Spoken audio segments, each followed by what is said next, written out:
Here's a few hints for playing this really cool song. This one has 16th notes. 16th notes sound like takadimi, and you have to make your tongue go really quickly like this. I notice I'm looking right quickly. They have them right here. There's a set, takadimi, takadimi. There's another set right here. Takadimi, takadimi, and another one right here, another set like that. And the way you do it with your finger, this one goes from E to A, so it sounds like this.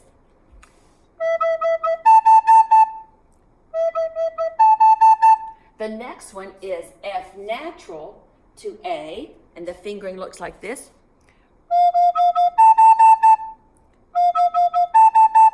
And the next one is G to C.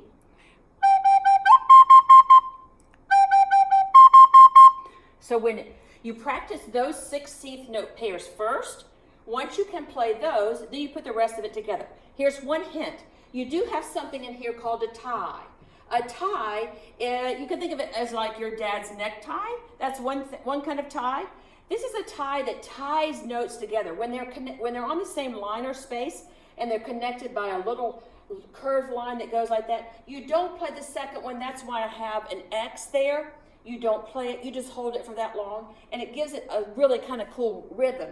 So if I look at all of this, here's how you play it starting on the high C. I'll move in so you can see the fingering. It goes like this.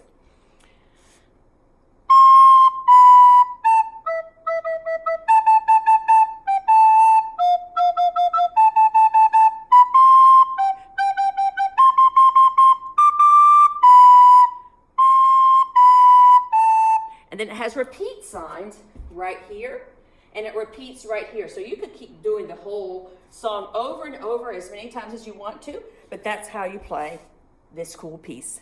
Good luck.